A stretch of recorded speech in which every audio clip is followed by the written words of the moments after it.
Good afternoon. This is Michelle Beck. I'm the director of the Criminal Justice Analysis Center. Are we ready to go, Jason? All set, Michelle. Looking forward to your presentation. And everybody at GCC enjoys working with Michelle. And so she makes everything a lot of fun for us and takes a subject, which statistics, something that a lot of us sort of glass over a little bit with, and makes it interesting. So looking forward to this presentation. Oh man, and this is I may not be well enough prepared for that sort of intro, but thanks. Yeah, I was imagining a lot of people rolling their eyes when you said this will be an exciting presentation, but hopefully it will be informative. And since they put me at the end of the day, hopefully there'll be a little energy to keep you through the rest of our time together. So, the title of this is How to Use Data to Make Someone Fall in Love with Your Program. That's the first sign that I'm trying to capture your attention, but it really can make a big difference, I think. Of course, I'm a data geek, so I would think that. So, the Criminal Justice Analysis Center is part of the Governor's Crime Commission, and we are a staff of five that have very different sort of job duties. We do the things here in this word cloud, and I love a word cloud.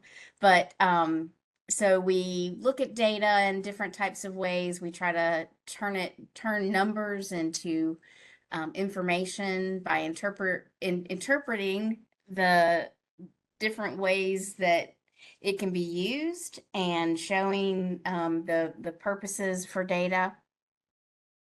Um, some of our products that we've created over the last little bit are shown here. I would really like it if you went to our website. We have publications on lots of different things. So the one in the top right corner was the impact of the stay-at-home order on crime in North Carolina, which was interesting. To all of us, it was a definitely interesting time we were going through. So everything was impacted, like crime numbers in different ways. The one to the other side of the page is the Crime Against Persons report for 2022. The 2023 report will be coming out soon. We released the previous year's data in October, so that was just released. We're starting to work on that. And that is a multi-page report that has lots of different numbers and data in it, that a lot of them are actually available on your on the Justice Data Portal, which Donica mentioned. And yes, I will tell you a little bit more about that. The other two that we have here, North Carolina traffic stops report, those are one pagers, are portal snapshots, and one on firearm related offenses. And then the Justice Analysis Review is a domestic violence report that we put out in February of 2023. That's a multi-page report that has lots of information about domestic violence in North Carolina, and we will likely be updating that data with the newest, the year 2023 data. So one thing that I wanted to start with when we talk about data, it's is data quality. So you can have lots of numbers to say, lots of things. One of my favorite correlations that you hear about is that homicide right homicide rates increase at the same rate of ice cream sales. So does that mean eating ice cream makes people more likely to commit a homicide? No, it's what we call a spurious correlation because both of them happen to happen in the summertime with the higher temps. So you eat more ice cream, tensions get higher, people are out and about more. Some crime rates rise at that time. So that's something that people talk about a lot, like causation or correlation. But even before you get to any of that part of data, you have to look at what the quality of the data is. So there are multiple dimensions that are listed on this one: completeness, consistency, uniqueness, the accuracy, obviously, validity, and timeliness. And timeliness is something that we're always mindful of because, as I mentioned, it's October and we just released the 2023 data. And that is frustrating for a lot of people because they want to know what's happening now. We hear a lot about it on the news, and the news um, sometimes has different standards, I would say, of what they're willing to step out and make statements on with preliminary data. But we are working to decrease the amount of time that you have to wait. So hopefully by December of this year, we will be releasing the first quarter of 2024 data, possibly the first 6 months of 2024 data, so that we can create some trends to see what are the changes that are happening in the crime rates in our state. So that's one part of it. And the consistency, accuracy, one of the big components of that is how you define your data measures or parameters. So this is a little cartoon that I found that speaks to that. So we all think we know what certain words mean, like a customer or a service when we're talking about programs. But that could mean different things to different people depending on who's answering it, right? So in this little graphic, there is a one person, and this happens to be for like a company that sells something. So a customer is anyone that buys a product, any entity that has a valid contract with us, anyone who loads our software, anybody who's in this database, and then I think that's supposed to be the tech guys, like whoever's in the any row in the customer table. And as you can see at the bottom, there are different numbers depending on how you define these parameters or these concepts. We call it operationalization. So you've got a notion of something that you want to measure, but it could be done differently based on how you define your parameters. So that's something I want to speak about first. And this comes into play when we're talking about the purpose or goals of your program. When you're looking to define goals and objectives. I know that's been mentioned several times today. Adonica hit on some of these items. And these are also sort of the same type of elements that are part of a logic model that some people create for programs. So let's talk about what a goal is first. So it's a broad statement that identifies what your program's purpose is. So what kind of desired result or outcome you're working for. But so that could be questions like that would answer: what are the victim's needs? What are your intended impact of services? That type of thing. And without a well-defined goal, it's really difficult to know what you're going to measure because you have to define, like in the earlier slide with the customer, you have to define what it is you're trying to have an effect on, what your purpose of the program is, what that goal is. And there's an example there of one: to assist victims in healing from and coping with traumatic experiences. So the objectives are the activities performed to achieve the goal. And if you're familiar with logic models, these are either the activities or the outputs. So things like mental health counseling, crisis line service, shelter, community awareness, and education. And those are the activities that provide data in outputs or numbers, um, like the number of people receiving counseling or the calls that are answered by a crisis line, overnight stays in the shelter. And then outcomes, they stem from the objectives. So if that makes sense. And that's where when you're looking at your goal and objectives, you really need to be clear on what population you're serving. There's been um, many references to special populations throughout the day, but what's the population you're trying to address a need for, and what is the need, and how are you going to address it? Also, Adonica mentioned SMART objectives and outcomes. This may be a little bit blurry. Sorry about that.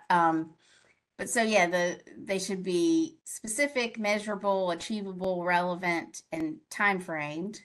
But also realistic could be another one for the R. In this little cartoon, and I didn't draw this, so I'm not gonna, I'm not an excellent artist, but anyway, this activity that is a program that provides lunch subsidies to some schools, their outcome is that they want to end world hunger. Well, that's a wonderful, ambitious outcome, but the activity isn't such that it can meet that level of outcome. So making sure that those match and what you're working towards is achievable is excuse me, achievable and reasonable. So that's I was asked to speak a little bit about just sort of general data and around program, excuse me, sorry. Okay, but now I want to show you one place that we provide some data for you. So the Justice Data Portal was launched in March of 2022, and we are just about to have sort of a revamp of these pages. It was the idea to provide data online to different criminal justice measures. And of course, we're having a little delay for some reason.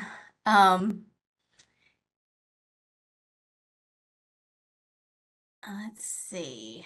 Let me see if I can try that. But currently we have, there we go, yay. We have NIBRS data, which is the National Incident-Based Reporting System. And that's the data that all of the law enforcement agencies across the state contribute to the crime reports that they receive. And we also have traffic data. So this is our homepage, which gives you several different, we call them tidbits, but quick facts on data that you can also find in the interactive dashboards that I'm going to show you. So here we have a tab for crime Michelle, data. I'm sorry, it's Adonica. We can just see the slide. We can't see what you're trying to show us from the website. Oh, you can't? No, we can just see the slide. Okay, well, let me see if I can change that. Let me stop sharing for a second, and I think I just need to share a different screen. Thanks for letting me know. Just chatting along. All right. Now can you see the slide? I mean the You're good to go. I'm sorry? Yeah, you're good to go. We can see it now. Okay, you can see the data portal. All right, great. Well, let me start from the beginning then. So this is the home page, and it gives you a little blurb about what CJAC is and what the data portal is here to do. our little tidbits or quick facts. And we have more than just these, so that they do change when you visit multiple times. And then here, you have make that full. Okay. The different data we have. So I mentioned the National Incident-Based Reporting System. That's the crime data. Traffic data we have. I'm not going to spend much time on that, but there are statewide and county indicators here. Sorry, I don't know what is. Maybe haven't been talking much. But here you can see that there are different data points on the types of stops and for different traffic stops, different reasons for a stop. And we also have that for county and broken down in different ways. But I mostly wanted to concentrate on the crime data. But now it's not.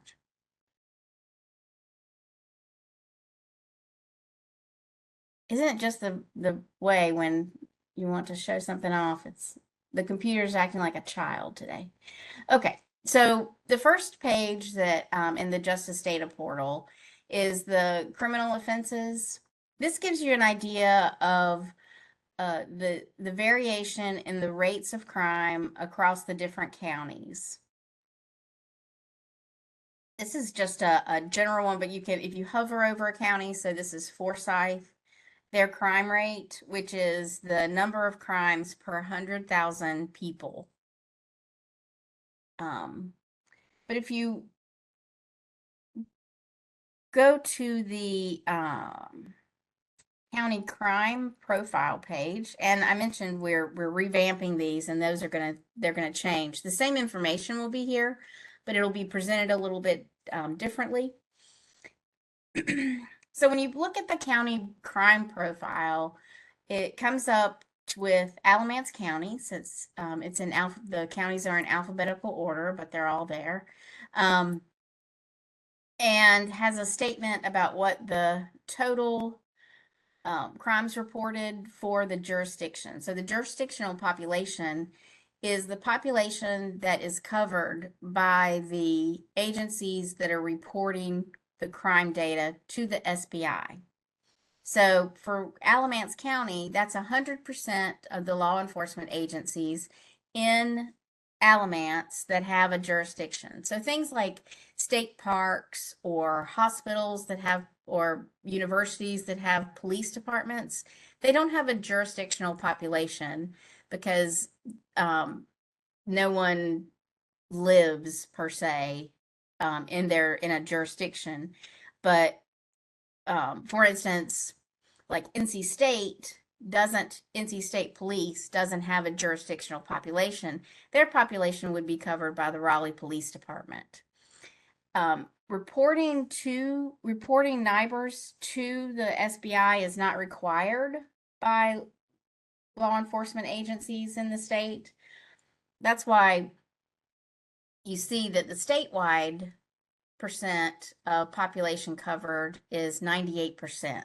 So 2% of our population is not covered by, or 2% of the population, the agencies that cover that jurisdictional population do not report to NIBRs.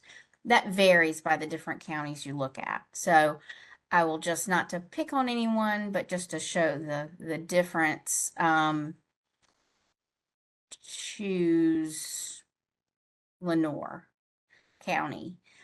If you look at Lenoir County, that their jurisdictional population covered is only 36%. So I mentioned that, and the reason that it's here is because when it's a lower percentage of the population covered, we don't feel as comfortable that it can really speak to the whole county because there's so much data that's really just missing. So that's something to be aware of when you look at this. It's we report all the data that we have, but all of the agencies do not report. Okay, so what can you get from this page? First, you can look at each county, and there's also statewide. So you can look here at statewide and see what are the top 10 crimes in the state. You can see the breakdown of those crimes by person, society, or property crimes. And then on the bottom, there's a crimes by month. But when you look at the county, so look at Alamance, you can see that the list stays similar, but the percentages change. If we select another county, I'll just select Caldwell for an example. So it's a different list. So before, simple assault was the #1 crime in Alamance and in the state, but that's other larcenies in Caldwell. And the other ones change a bit as well. The other thing that we can look at when you're looking at a county versus when I looked at statewide is the difference in the breakdown of the type of reported crime for the entire state compared to a county. So Caldwell County is similar to the statewide. The statewide is the inner circle, so 59% are property crimes, and for Caldwell County, that's 58%. But for society crimes statewide, it's 19.6 or 20%. For Caldwell County, it's 23%, and society crimes are drug offenses and those types of crimes. Okay, so that's one of the pages that we have available, and that's the county crime profile. The other one I wanted to show quickly is the crime type. We've mentioned several of the grant opportunities have specific crimes that you can that they support or victims of crimes. And so here you can look, it's broken down by offense group, so that's person, property, or society. And within each of those, they're broken down into this offense type.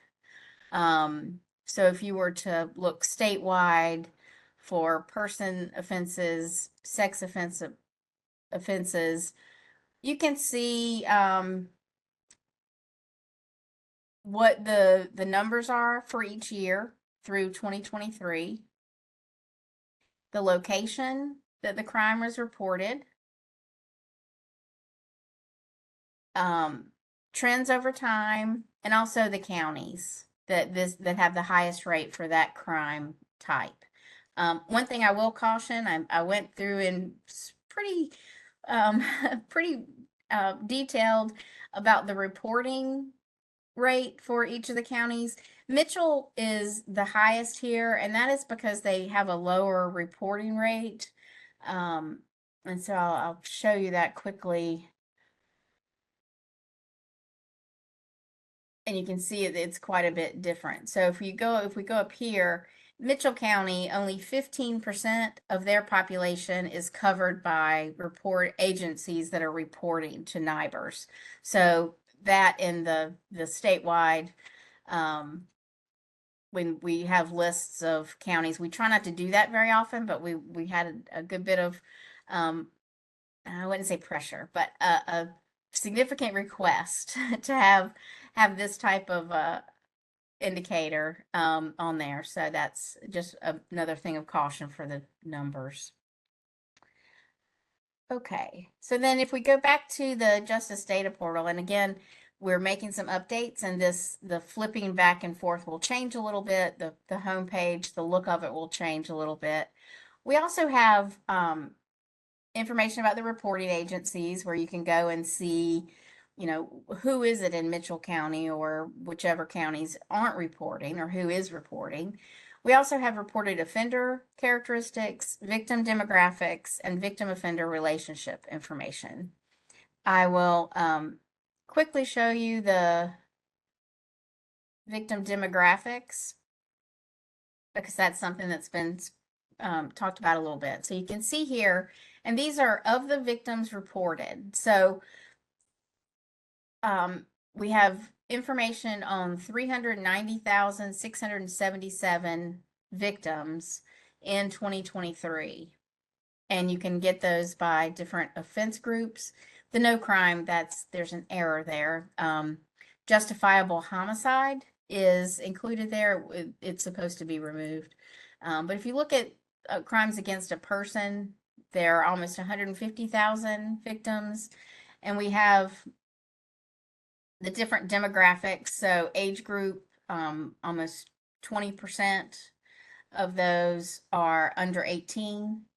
And this is when it does make a difference to break it down, because overall victims, they're 8.5, 9% rounded up, under 18. But if you look at crimes against a person, that increases to 20%.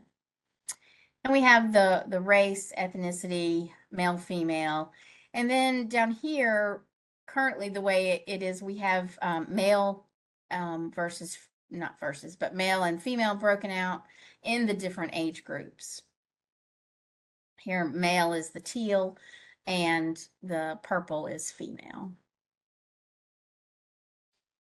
And then it's also broken out by race and gender and age. And that's also available by county for each of them.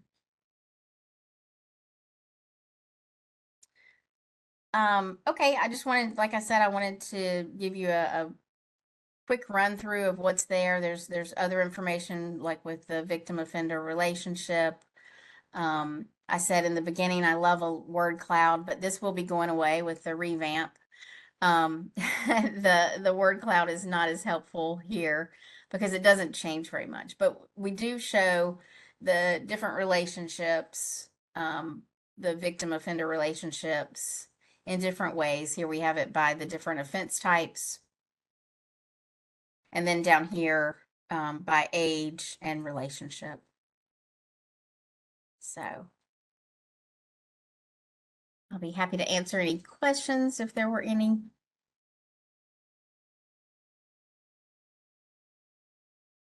So Michelle, you have one. It says, is this data available for printing? You can print it from the website. It currently, one of the things that we're doing in the revamp is the software that's used for this. It's called SAS Visual Analytics. It shows up really nicely on a full screen, like, on a computer, but if it's a smaller screen, it's difficult. But yes, you can print any of the dashboards. Another question is, how accurate is this data and updated? It is it is as accurate as we have in North Carolina or anywhere in any of the states. Each law enforcement agency that submits data, there are some checks both within their reporting systems, and then the SBI does some checks for the data. Of course, as I mentioned multiple times now, the fact that some agencies do not report makes it less accurate for some counties. And then it's updated. We get updates monthly, and the data portal is updated quarterly. And that does include updates for any time period. So, for instance, a crime report that was taken for an incident that happened in 2022, if something about that was checked and there was an error in it, or there was additional information like an arrest occurred, that could be updated anytime in the future. So it is a full refresh of data, so it's as accurate on the data portal. It's updated the first week of the first month of each quarter.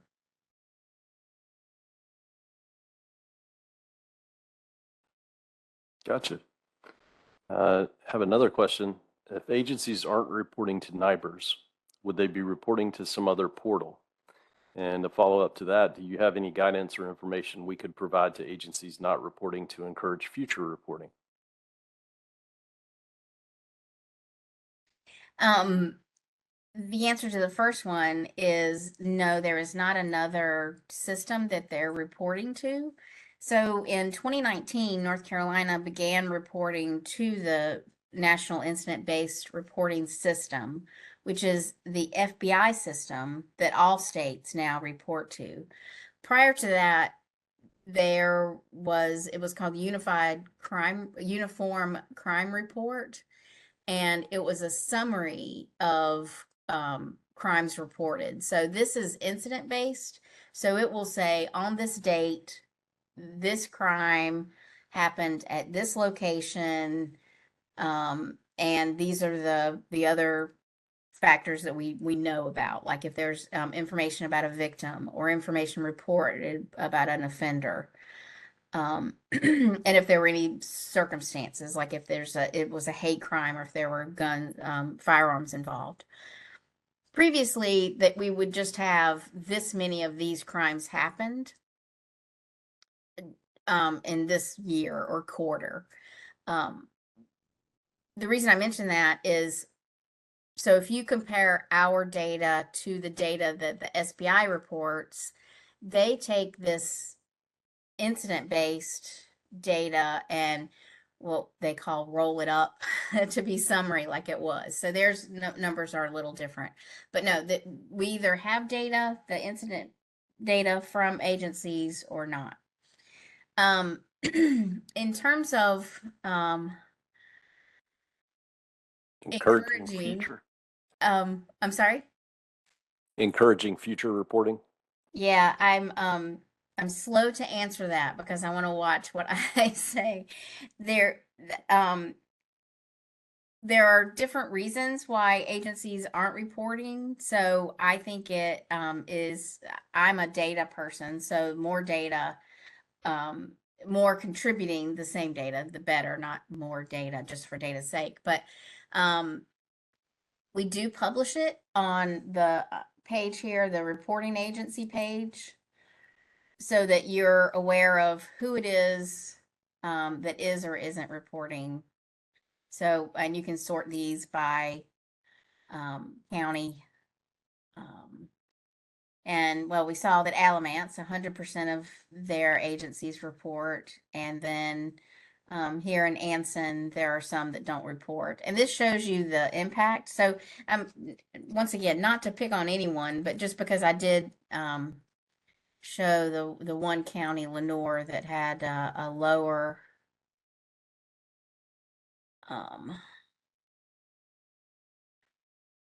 rate. So the reason it only has a 36% reporting is because Kinston Police Department is the only agency that is reporting in Lenore County, and the sheriff and then Pink Hill Police are not reporting. So there could be different reasons. They may not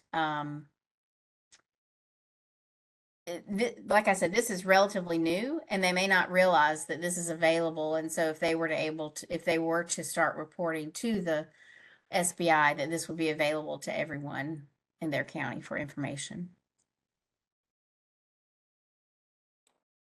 Perfect. Gotcha. So our RFAs and applications are due 1/31. What's the update cycle that happens on this information, and will there be an update prior to applications being due? The data will be updated as of the first week in January of 2024. It will not include 2024 data, but it will have all the updates to 2023 data or any other data.